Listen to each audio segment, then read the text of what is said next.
नमस्कार, आप देख रहे हैं न्यूज फॉर इंडिया। मैं हूं आपके साथ दीपिका ओझा। चले खबरों की शुरुआत करते हैं। मोदी सरकार 3.0 के बजट पर सीएम योगी आदित्यनाथ का बड़ा बयान सामने आया। उसमें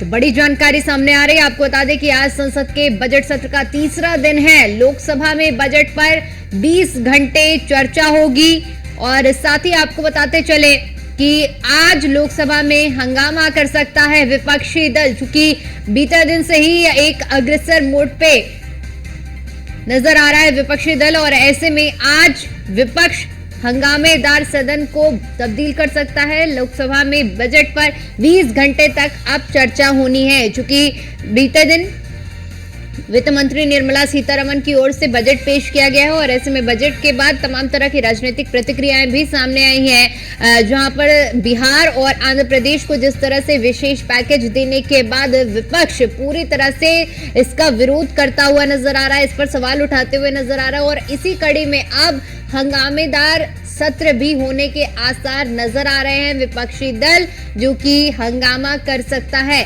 ऐसे में आज से तीसरे दिन की शुरुआत आज होने वाली है। बजट सत्र का ये तीसरा दिन है और तीसरे दिन जो बजट सत्र है वो आज हंगामेदार हो सकता है, क्योंकि विपक्ष ने पूरी तैयारी भी की है, जो कि बैठक भी हुई है विपक्षी दलों की और जिसमें रणनीति पूरी तरह से तैयार की गई है। तो 20 घंटे तक बजट जिस तरह से पेश हुआ है उसके बाद अब कार्रवाई चलने वाली है और इस कार्यवाही में 20 घंटे तक चर्चा होनी है। बजट पर 20 घंटे चर्चा होगी, बाकायदा इसमें अभिभाषण भी होंगे और साथ ही साथ आपको बताते चले कि विपक्षी दल जो कि तैयारी बना चुके हैं, हंगामा हो सकता है।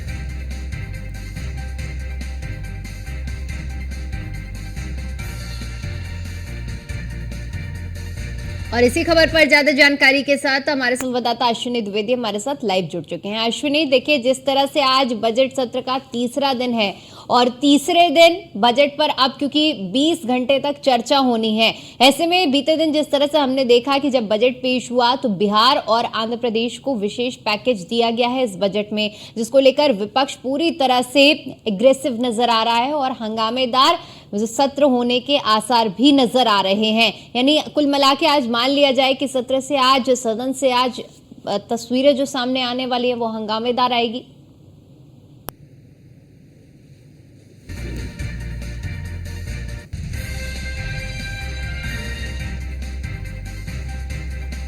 तो अश्विनी से हमारा संपर्क नहीं हो पा रहा है। हमारे संवाददाता पीयूष तिवारी भी हमारे साथ जुड़ चुके हैं। पीयूष, क्योंकि देखिए जिस तरह से बजट पेश हुआ है, बजट पेश होने के बाद से ही तमाम तरह की राजनीतिक प्रतिक्रियाएं भी सामने आई हैं, जिसमें साफ तौर पर देखा गया है विपक्षी दलों की ओर से बिहार और आंध्र प्रदेश को जो विशेष पैकेज दिया गया है इसको लेकर वार पलटवार हो रहा है। अब आज मान लिया जाए कि आज का जो सत्र है वो हंगामेदार रहेगा, विपक्ष इस मुद्दे को अग्रसर होकर उठाएगा।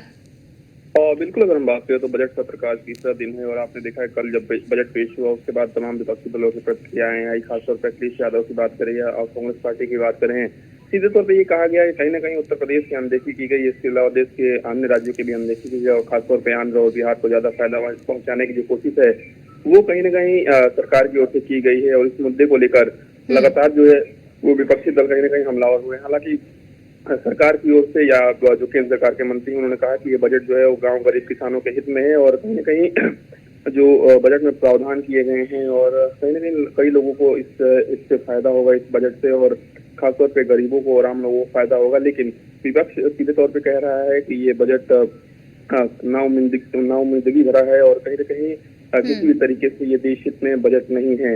इसके अलावा आपने देखा कि किस तरीके से विपक्ष के तमाम सांसदों में कल देर शाम एक महत्वपूर्ण बैठक भी कहीं ना कहीं की है, खासतौर पे इंडिया अलायंस के तमाम सहयोगी दलों ने। और इस बैठक में ये रणनीति बनाई गई है कि जब आज सदन की कार्रवाई शुरू होगी तो चूंकि आज बजट पर चर्चा होने वाली है और करीब 20 घंटे का वक्त बताया जा रहा है जब बजट पर चर्चा के लिए उस समय को तय किया गया है, यानी कि आज और संभवतः कल तक जो बजट सत्र चल रहा है और खासतौर पर जो बजट पेश हुआ है उसको लेकर चर्चा की जाएगी और कहीं ना कहीं विपक्षी जो सांसद हैं वो अपने सवाल जो है इस दौरान सरकार से पूछ सकते हैं। ऐसे में प्रधानमंत्री नरेंद्र मोदी ने भी अपने तमाम जो केंद्रीय मंत्री हैं उनके साथ एक महत्वपूर्ण बैठक की है और ये बैठक इसीलिए की गई है ताकि जब विपक्ष सवाल पूछे तो किस तरीके से सरकार की ओर से जवाब देना है। तो निश्चित रूप से आज से बजट का तीसरा दिन चूंकि आज है और कहीं न कहीं आज भी सदन की कार्रवाई के दौरान हंगामा होने के आसार हैं। बिल्कुल पीयूष, क्योंकि हंगामेदार सदन और सत्र की कार्यवाही आज होने के आसार पूरी तरह से नजर आ रहे हैं, चूंकि बजट पेश हो चुका है और तमाम तरह की अब प्रतिक्रियाएं भी सामने आ रही हैं, आम जनता की प्रतिक्रियाएं भी सामने आ रही हैं और ऐसे में राजनीतिक दलों ने भी अपनी अपनी प्रतिक्रियाएं दी हैं।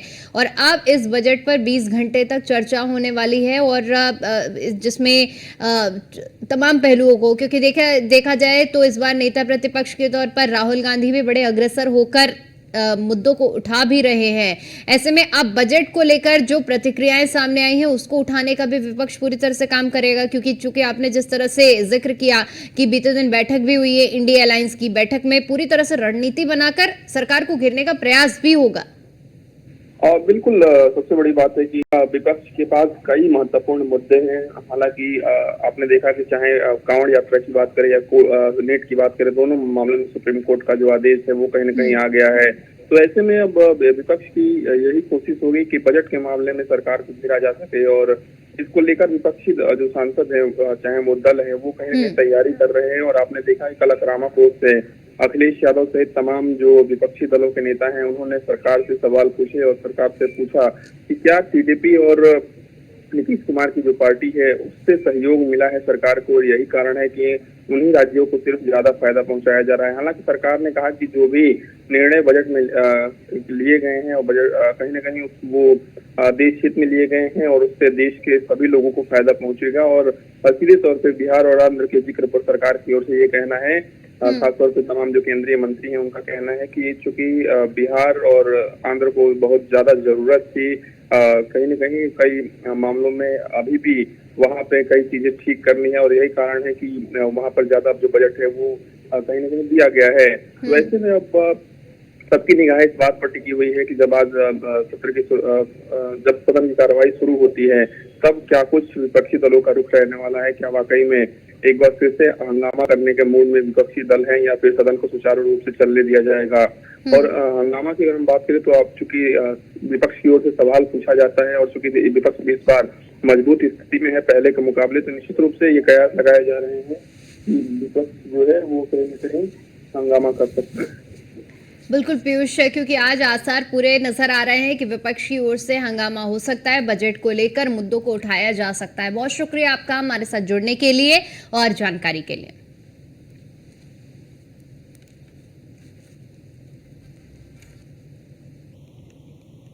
वहीं बजट में यूपी के लिए धनवर्षा हुई है। यूपी के लिए बजट में 3.63 लाख करोड़ रुपए आवंटित किए गए हैं, जिसमें से 2.3 लाख करोड़ रुपए केंद्रीय करों और शुल्कों में हिस्सेदारी रहेगी। 45 लाख के करीब पीएम आवास को मिलने की संभावना बताई जा रही है। इधर स्वयं सहायता समूह को लखपति दीदी बनाने की योजना को गति देने का भी प्रयास हो रहा है। इसके साथ ही पीएम सूर्य घर मुफ्त बिजली योजना के तहत 300 यूनिट बिजली मुफ्त और मुफ्त बिजली योजना से 20 लाख परिवारों को जोड़ा जा सकेगा।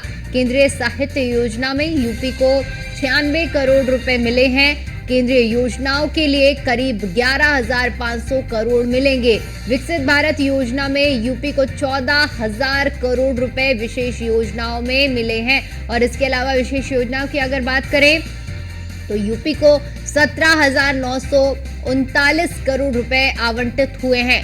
करीब 2.62 लाख करोड़ से ज्यादा किसानों को इससे सीधा लाभ मिलेगा। तो कुल मिलाकर अगर देखा जाए तो यूपी के लिहाज से भी इस बजट में धनवर्षा हुई है।